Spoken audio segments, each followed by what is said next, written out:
오늘 요한복음 1장 35절에서 51절 본문을 중심으로 예수님을 인격적으로 마주친 적 있는가라는 제목으로 말씀 전하도록 하겠습니다. 자막을 보시면서 저와 여러분이 한 절씩 교독하도록 하겠습니다. 또 이튿날 요한이 자기 제자 중 두 사람과 함께 섰다가 예수께서 거니심을 보고 말하되 보라 하나님의 어린 양이로다. 두 제자가 그의 말을 듣고 예수를 따르거늘 예수께서 돌이켜 그 따르는 것을 보시고 물어 이르시되 무엇을 구하느냐 이르되 랍비여 어디 계시노이까 하니 랍비는 번역하면 선생이라. 예수께서 이르시되 와서 보라. 그러므로 그들이 가서 계신 데를 보고 그날 함께 거하니 때가 10시쯤 되었더라. 요한의 말을 듣고 예수를 따르는 두 사람 중에 하나는 시몬 베드로의 형제 안드레라. 그가 먼저 자기의 형제 시몬을 찾아 말하되 우리가 메시아를 만났다 하고 메시아는 번역하면 그리스도라.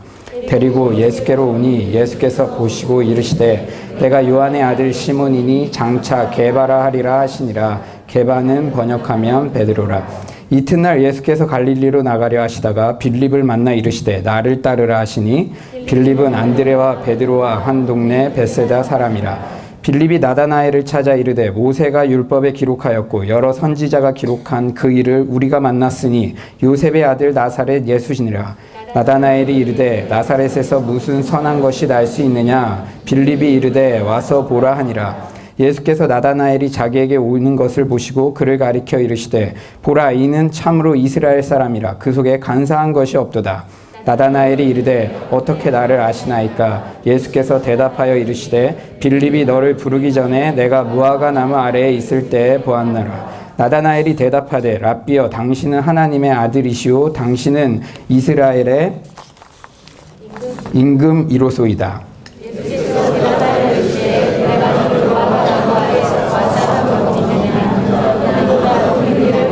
다 같이 읽겠습니다. 또 이르시되 진실로 진실로 너에게 이르노니 하늘이 열리고 하나님의 사자들이 인자 위에 오르락 내리락 하는 것을 보리라 하시니라. 아멘. 블레싱 공동체에 꼭 한번 오고 싶었는데 여기 이렇게 익숙한 얼굴들이 많아가지고요. 너무 반가워요. 여러분 반갑습니다. 네, 그래요. 박수까죠? 네. 그래요. 제가 이번 연도 들어서 사무엘상 말씀을 매주마다 묵상을 하고 있는데요. 이번 주에 제가 어떤 본문을 묵상했냐면 이 이스라엘 백성들이 이제 드디어 왕을 달라고 요구하는 그런 본문을 묵상했어요. 그런데 이스라엘 백성들이 왕을 달라는 요구는 단순한 왕이 아니라 하나님만이 이스라엘의 왕이신데 이제 하나님 뜻대로 안 살겠다는 거죠. 지멋대로 살겠다는 거예요. 이것을 여러 번 구합니다. 사무엘이 열받아서 하나님께 물어봐요. 그런데 놀라운 것은 하나님께서 어떤 처방을 내리시면요. 제가 이렇게 눈도 찢어지고 좀 성격이 있거든요.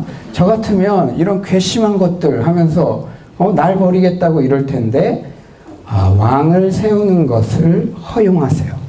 허용하시고 오히려 그 이후에 사울 왕을 통해서 다윗 왕을 통해서 그리고 바벨론 포로 생활을 통해서 이 이스라엘 백성들이 우리의 진정한 왕은 하나님 뿐이시구나 그것을 자발적으로 깨닫게 하십니다. 여러분 중에 혹시 과거의 아픔과 후회되는 사건들 때문에 왜 내가 그 죄를 짓는 그 현장에 있었을 때 그 아픔의 현장에 있었을 때 천재지변을 일으키셔서라도 나를 막지 않으셨어요. 그렇게 원망하는 분 혹시 있다면 하나님께서는 그 상황도 허용하시고 지금까지 인격적으로 여러분들을 배려하셔서 여러분들이 어떤 과거의 아픔들이 있었더라도 지금 이 시간 이 블레싱 공동체의 예배를 통해서 하나님의 은혜를 받고 있다는 사실에 집중하시기 바랍니다. 그 사랑이 오늘 말씀을 전할 때 여러분들의 온 전입격을 지배하시기를 간절히 축원합니다. 저자 요한은요. 요한복음 20장 31절에서 요한복음의 기록 목적을 분명히 밝히고 있어요. 오직 이것을 기록하면 너희로 예수께서 하나님의 아들 그리스도이심을 믿게 하려 함이다. 여러분 예수님께서 하나님의 아들이시다.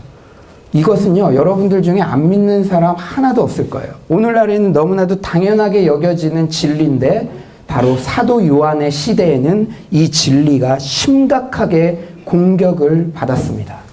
유대교도들에 의해서요. 예수님은 그냥 사람에 불과하다. 예수님 부활하셨다는 거 가짜야. 그런데 여러분, 유대교와 기독교가 처음부터 그렇게 사이가 나쁘지 않았어요. 여러분들 지난번에 사도행전 강해 들었는데 사도행전에 보면요, 베드로와 요한도 성전에 가서 기도했습니다. 회당에서는 같이 예배를 드리기도 했어요. 그런데 유대교와 기독교가 이렇게 갈라지게 된 사건, 바로 70년 성전이 무너진 그런 사건이죠. 디도 장군에 의해서, 로마군에 의해서요. 성전을 로마군들이 막 포위해 왔을 때 기독교인들은 도망쳤습니다. 왜냐하면 예수님의 예언의 성취로 보았거든요. 돌 위에 돌 하나도 남겨지지 않으리라. 성전이 회파되리라.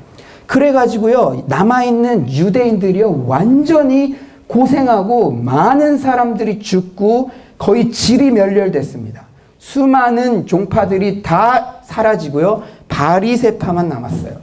그리고 나서 이 사람들이 그 사건 이후에요, 제2의 유대교의 부흥 운동을 꿈꾸는데요. 그때 기독교와 유대교 사이의 갈등은 극에 달하는 거죠. 기독교인들한테 유대교인들이 말합니다. 이런 배신자들. 우리 성전에서 죽어갈 때 너희들 어디 있었냐? 그런데 기독교인들은 고분고분하게 받아들이지 않아요. 야! 그거야말로 예수님이 진리라는 사실이다. 너희들도 그 예언을 믿고 도망쳤어야지. 갈등이 막 점점 극에 달하는 거예요. 그리고요, 또 하나의 배경이 있습니다. 유대교들에게 호의적이었던 헬라, 이방의 그런 하나님을 경외하는 그룹들이 있었어요. 서신서에 보면은 하나님을 경외하는 그룹이라는 것이 존재합니다. 이 그룹들은요, 유대교에 호의적이었어요.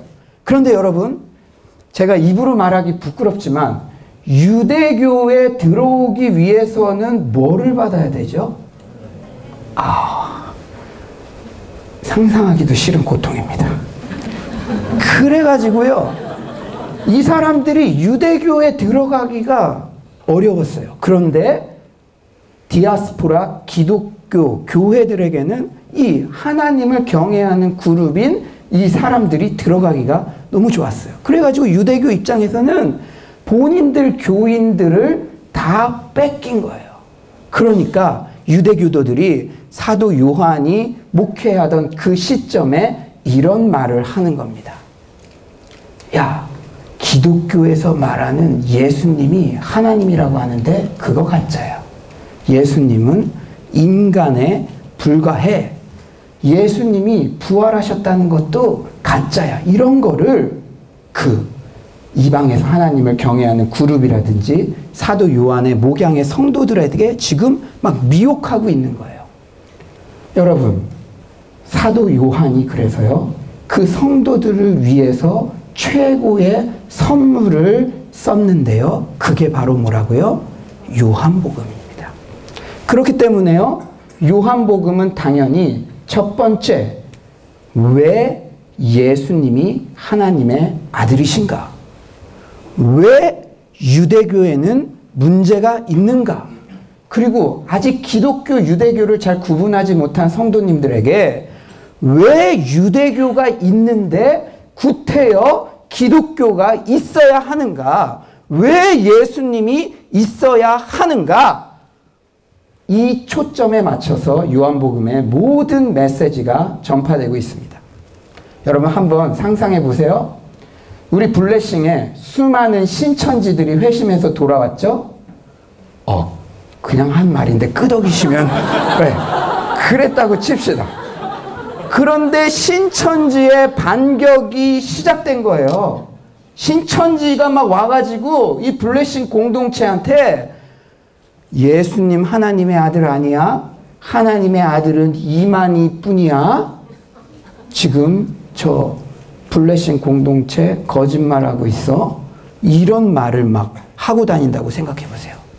우리 스마트한 노병균 목사님 어떤 조치를 취하시겠습니까? 매뉴얼을 만드시겠죠. 왜 예수님께서 하나님의 아들이신가? 신천지는 왜 이단인가? 신천지와 기독교는 어떤 차이가 있는가? 여러분들이 그런 관점에서 요한복음을 봐야 된다는 것입니다. 여러분, 그런데 이 세 가지 내용 중에도요, 가장 핵심 주제는 물론 31절에 말했듯이 왜 예수님께서 하나님의 아들이신가에 대해서 요한복음의 어떤 장면을 펼쳐봐도 그 주제를 강조하고 있다는 거예요. 그러니까 여러분들이 요한복음을 이제 계속 강해 설교를 들을 텐데요. 어떤 설교를 듣든지 안테나를 올려야 됩니다. 왜 예수님은 하나님의 아들이신지 그 주제가 담겨져 있다는 것을 여러분들이 잊으시면 안 돼요.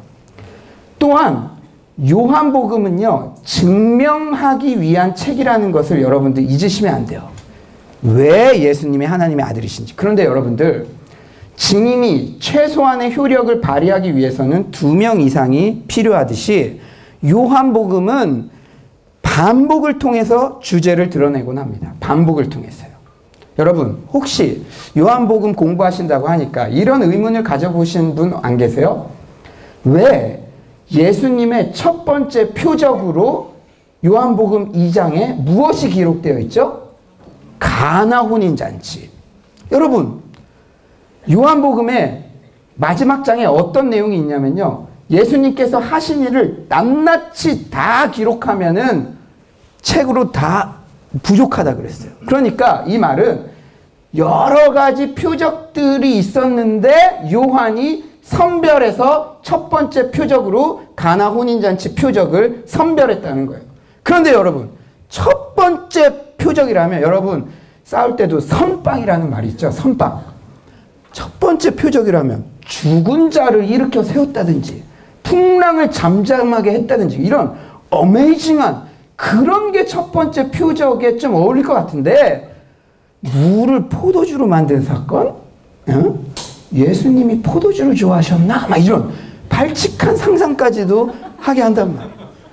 이런 의문을 어떻게 해소할 수 있을까요?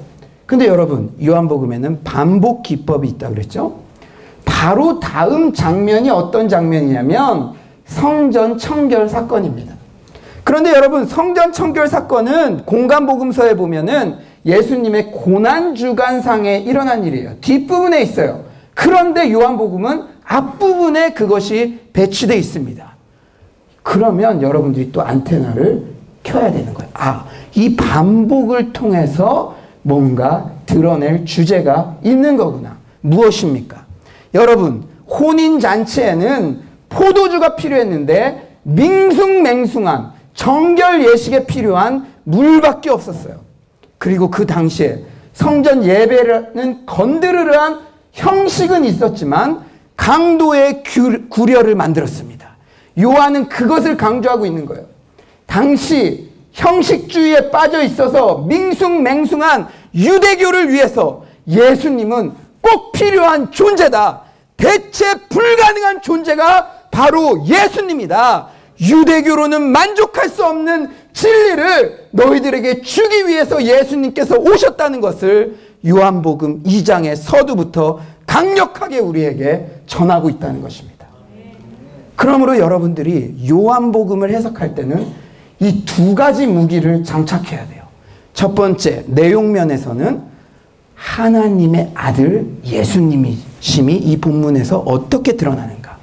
형식적인 면에서는 어떤 반복 기법, 조금 전문 용어로 듀얼 모드가 이 요한복음에 어떻게 나타나고 있는가, 그것을 여러분들이 살펴봐야 됩니다. 그러면 이 두 가지 무기를 장착해서, 제가 서론이 길었는데요, 오늘 본문으로 한번 여행을 해봅시다. 요한복음 1장 19절에서 51절을 읽다 보면 사도 요한이 마치 자신의 일기 중에 4일치 일기를 딱 찢어가지고 우리에게 보여주는 것 같아요. 19절에 이러죠. 요한의 증언이 이러하니라. 그런데 여러분 알아야 될 것은 사도 요한과 세례 요한이 다르다는 것쯤은 아실 줄 믿습니다.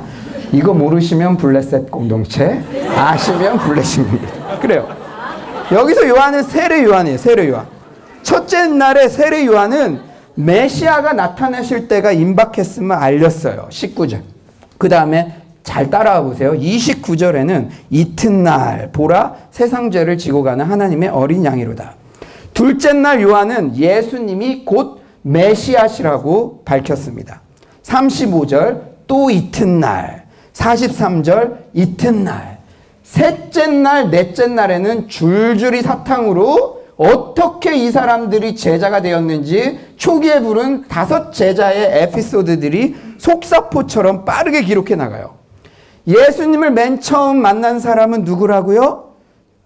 안드레와 사도 요한, 저자 요한이었어요. 그들은 이미 세례 요한의 제자들이었죠. 그러니까 그 전날 들었어요. 아, 예수님이 우리가 그토록 바라던 메시아였다는 것을 들었어요. 그리고 그들은 예수님을 따르기로 결정합니다. 그리고 따라가서 이튿날 아침까지 예수님과 함께 지내는 은혜도 경험해요. 그런데 이튿날 안드레는요, 즉시 자기 형제 시몬 베드로를 찾았습니다. 안드레는 내가 메시아를 찾았어, 베드로. 그 사실을 알려가서 베드로를 예수님을 보게 했어요. 예수님을 보게 했어요, 베드로가.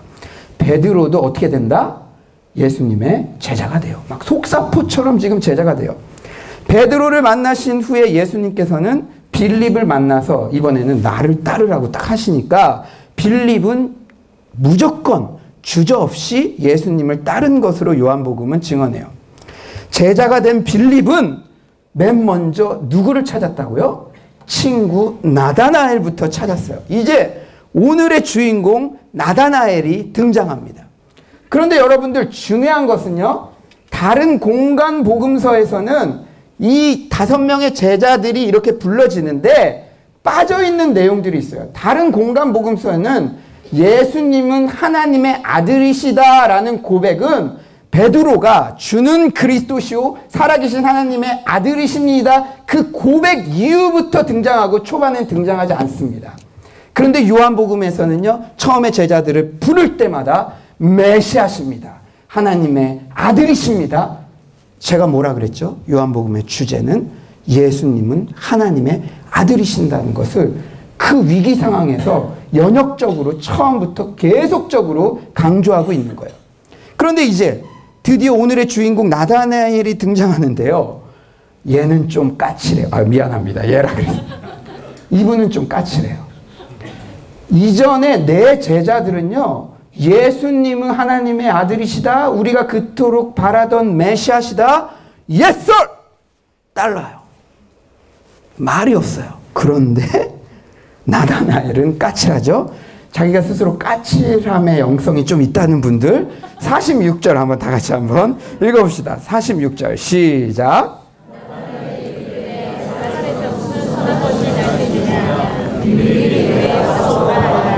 예, 당시 나사렛은 아무 쓸모없는 동네로 통했어요. 그곳은 로마군 수비대가 주둔하고 있는 지역에서 멀지 않았습니다. 여러분 어렵게 생각하지 마세요. 예나 지금이나 군대가 주로 주둔하고 있는, 조금 전문 용어로 군바리들이 주로 활동하는 지역은 어떻습니까?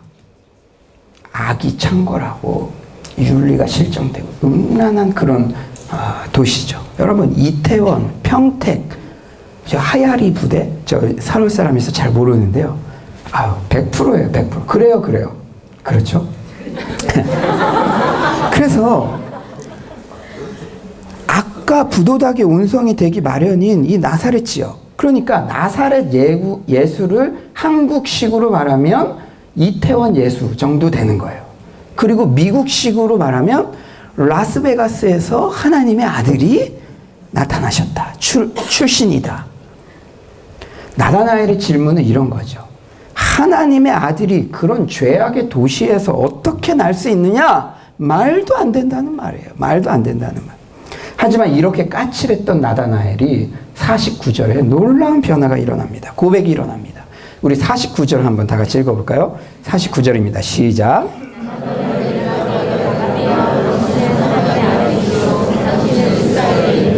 어메이징한 사건이에요. 놀라운 반전이에요.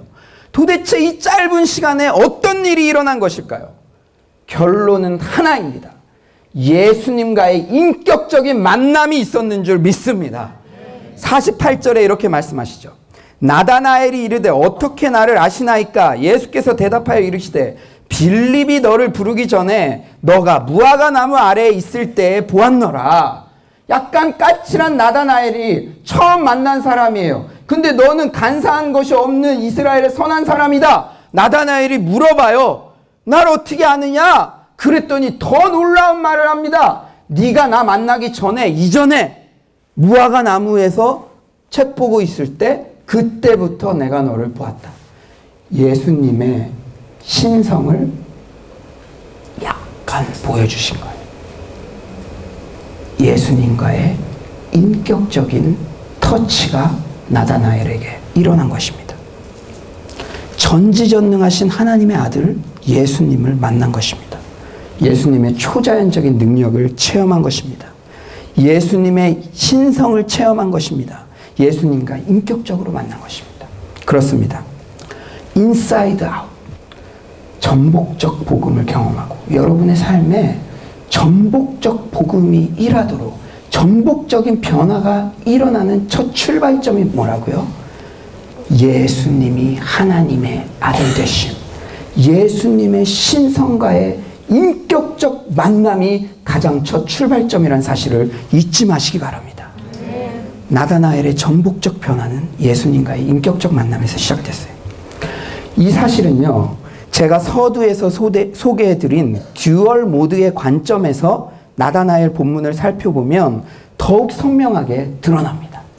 제가 별걸 다 준비했어요. 성경 파노라마 강의도 아닌데 제가 PPT 화면 보여드릴게요. 나다나엘 본문을 구조적으로 살펴보면 PPT 화면과 같습니다. 뭐냐면 여러분들 성경 한번 보세요.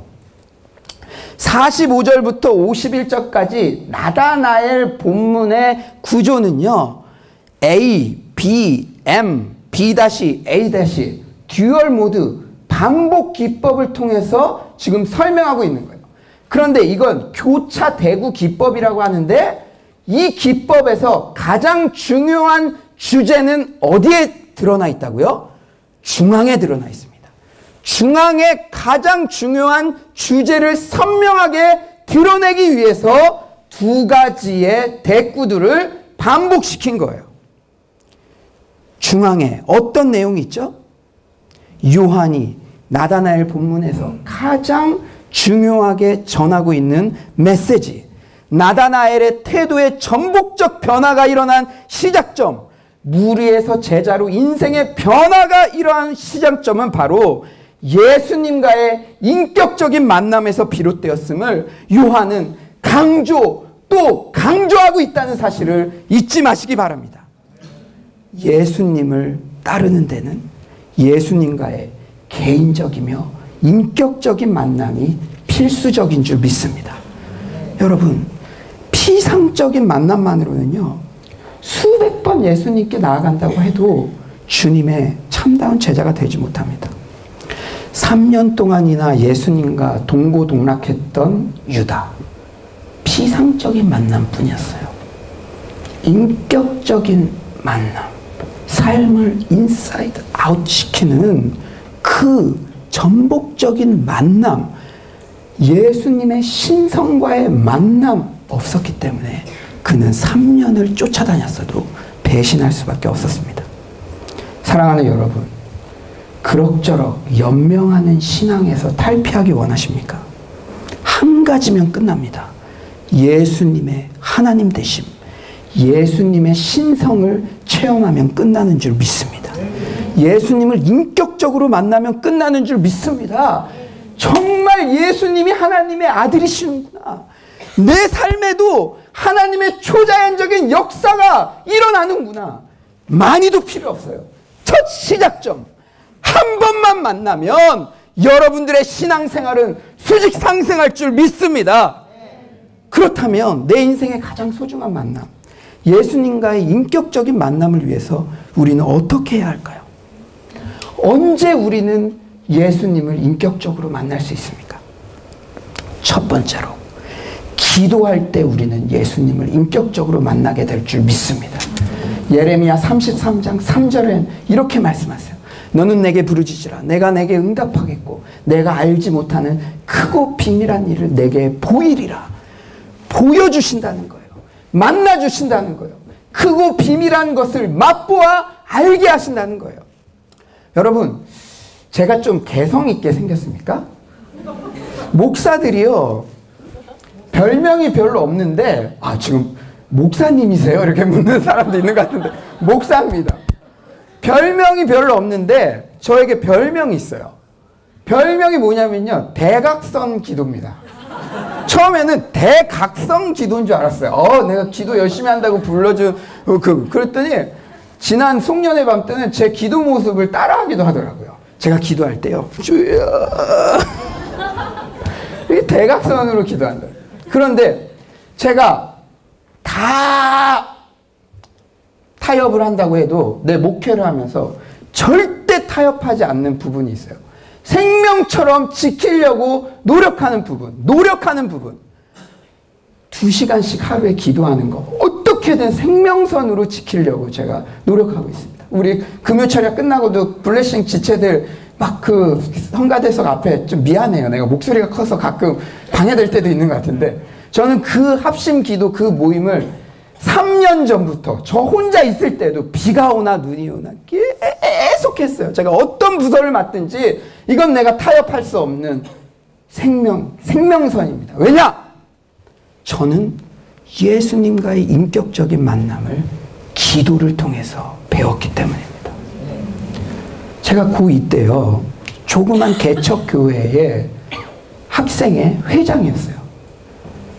우리 학생회에 아이들이 한 60명 정도 됐는데, 우리가 500명을 목표로 전도 축제를 기도했습니다. 전도대회를. 여러분, 60명에 500명이라고 무시하지 마세요. 60명에 500명이면 68에 48, 8배가 넘습니다. 수영로 교회 2만 명이면은 17만 명 놓고 기도한 거나 마찬가지로 우리가 기도했어요. 내가 회장이니까요. 매일마다 기도했어요. 그 쾌쾌 묵은 냄새나는 지하 기도실에 어른들도 잘 안 하는데요. 여러분, 개척교회 지하 기도실에서요, 기도하면 얼마나 무서운 줄 알아요? 특히 비 오는 날. 어른도 하나도 없는데요. 막 나무가 슉슉 막 지나가는 것 같고, 제일 무서운 거 뭔지 알아요? 사람이에요, 사람. 한 명도 오지 않아서 안 올 것 같았는데 옆에 그럼 막 서로 놀라. 그런데 그 고2짜리 고등학생이요, 진짜 매일마다 기도했어요. 매일마다. 진짜로. 심지어는요, 토요일날 무한도전 보다가도, 그땐 무한도전 없었지만 예능 프로 보다가도 오늘 기도 안 했는데? 그러면 교회까지 뛰어가가지고 기도하고, 잠잘 때도 기도 안 했는데 그럼 교회 달려가서 기도하고 그랬어요. 그런데 내가 그 당시에 좀 멀리 다녔어요, 학교를. 그 친구가 없어. 그러니까 이제 전도 축제 막 분위기가 좋으니까 나는 10명 전도하겠다, 나는 5명 전도하겠다, 막 소식들이, 좋은 소식들이 막 들리는 거예요. 회장님은 몇 명 전도 계획이세요? 빵명인데요, 빵명. 얼굴을 못 들겠더라고요. 그때까지 빵명. 제가 조금 좀 이렇게 부끄러움 많게 생겼죠. 아멘. 네, 그래요. 부끄러움이 많아서 말도 못하고, 전도축제 당일날까지도 내가 말을 못했어요. 이러면 안 되겠다. 어떻게 빵명 데리고 회장이 감히 갈 수 있냐. 그래가지고 제가 용기를 내서 우리 친구 마지막 생명을 거는 마음으로 김영호의 집을 띵동 제발 같이 가자 띵동 눌렀어요. 여보세요? 엄마가 받았어요. 허망한 대답이 돌아옵니다. 놀러 나가서 없어. 빵명인 거예요. 빵명 회장. 그래서요, 부끄러운 고백이지만 좀 늦게 교회로 갔습니다. 사람들 다 앉아있으면 가려고. 터벅터벅. 야, 이제 빵명이다. 나 다음 주부터 회장 못한다. 영권 다 떨어졌다. 그래서 빵명. 문을 열었어요. 놀랐습니다. 500명 가까운 아이들이 그 개척교회에 막 있는 거. 근데 제가요, 그때 119에 실려갈 뻔했어요. 분명한 것은 내가 한 번도 전해주지 못했던 김영호가 맨 앞자리에서 찬양을 하고 있었습니다. 이태희라는 친구까지 데려와가지고 저는 그때 깨달았어요. 아, 뭔가 있구나. 하나님께 기도하며, 이거는 전도축제가 다른 사람을 위한 게 아니라 나를 인격적으로 만나주시는 그 하나님의 그 사랑의 고백이었구나. 그 이후로 저는 기도를 포기할 수 없습니다. 여러분들, 한 번이 중요합니다. 여러분들, 기도의 무릎이 다시 세워주시기를 바랍니다. 기도할 때 하나님과 인격적으로 만나고 하나님의 신성을 스치기만 해도 여러분들 신앙의 정복이 일어날 줄 믿습니다. 두 번째로요, 우리가 언제 하나님과 인격적으로, 예수님과 인격적으로 만날 수 있나? 가장 중요한 것은 하나님께서는 예배를 통해서 우리를 인격적으로 만나주시는 줄 믿습니다. 요한복음 4장 23절 분명히 말씀하세요. 아버지께서는 자기에게 이렇게 예배하는 자들을 찾으시느니라. 아멘이십니까? 지금도 하나님 잘 찾고 계시죠? 찾고 계세요. 제가 제 말을 한 겁니까? 하나님 말씀을 한 겁니까? 지금 여러분 뭐 하고 계십니까? 예배하세요. 하나님은 예배하는 자들을 지금 찾고 계시다는 거예요. 많은 새신자들이 이런 간증하죠. 은혜홀에 예배하러 들어오는 순간 눈물이 왈칵 쏟아지고 내 마음속에 평강이 지배합니다. 예수님이 만나주신 것인 줄 믿습니다. 여러분, 블레싱 예배 올 때마다 오늘도 그런 분들 많을 거예요. 어쩜 이렇게 내 상황에 꼭 맞는 말씀을 주실까? 예수님이 말씀으로 인격적으로 여러분을 만나주신 것입니다. 때로는요, 성령 충만한 예배의 모임에서는 초자연적인 역사로도 하나님이 만나주십니다. 하나님의 신성을 보여주십니다. 제가요, 한국 다음으로 좋아하는 나라가 있는데요. 어떤 나라인지 알아요? 이제 저를 스토커 아니시죠? 이마 넓은 사람이 존중받는 나라, 중국. I love China. 그런데 저는요, 중국에서 평신도 선교사를 5년 정도 했어요. 근데 그 전에는 뱅커였어요. 뱅커. 그런데 사실 여러분들 같이 쉐어하기 원하는데, 이 시대에 정신 제대로 박혔으면 뱅커에서 한 달에 10만 원도 못 받는 그거 하기 쉽겠습니까? 그러니까 사람들은요, 저에게 제가 진짜 그런 고백 하나님께 드려요. 하나님, 저 중국 간 걸로 한 7년 울고 먹습니다. 모든 모임에서 제가 무시당하고 그럴 때도, 전 뱅커였는데 중국 다 버리고 갔어요. 이러면 갑자기 하트 눈이 되는 거야. 존경 어린 눈빛으로 쳐다봐.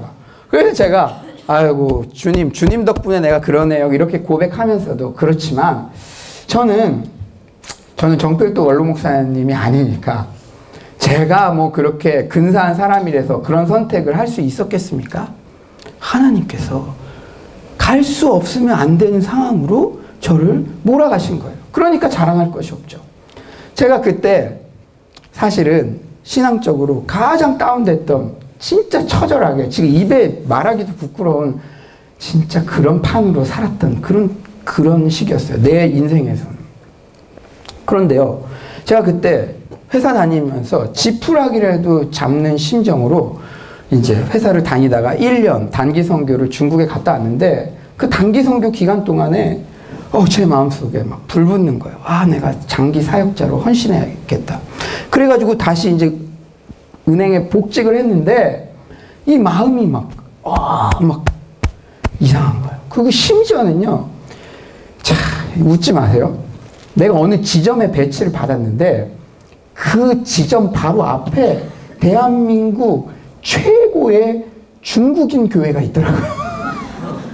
내 앞에는 맨날 중국인들만 오는 거예요. 중국인들만. 이거 뭡니까? 그리고 나서 제가 그때 서울의 온누리교회 화요 성령 집회를 제가 참석했어요. 진짜 혼수 상태 연명한다는 기분으로 갔어요. 그런데요, 그 화요 성령 집회는 어노인팅 집회라고 했습니다. 이렇게 말씀 듣고 뜨겁게 기도한 후에 각 목사님들 앞에서 사람들이 안수기도를 받았어요. 안수기도를. 저 딱 갔어요. 그런데 여러분들 그러지 좀 마세요. 막 안수기도 하는데 막 노병균 목사님 같은 분 뒤에만 줄 서지 마세요. 내 옆에 서 있는데 난 한 명도 없으면. 근데 그날 진짜 인기 많은 목사님 줄 다 섰어요. 그래가지고 나는 진짜 또박또박 기도하시는 목사님 막 이렇게 기도하는데요. 하나님, 이 형제가 왔습니다. 이 형제의 문제를 아시죠? 이런 목사님.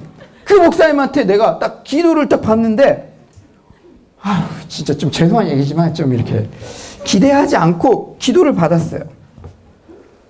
근데 하나님, 또 시작이구나. 갑자기 중국어 방언으로 기도를 하시는 거예요. 여러분, 때로는 성령 충만한 예배 때 이러한 초자연적인 역사를 통해서도 하나님의 신성을 우리들에게 드러내신다는 사실을 여러분들 신뢰하시기 바랍니다. 저는 오늘 블레싱 예배에 참석하면서 너무나 큰 은혜를 경험했어요. 하나님의 임재가 강력하면 이렇게 단시간에 예배 분위기가 바뀔 수 있구나 감탄했습니다.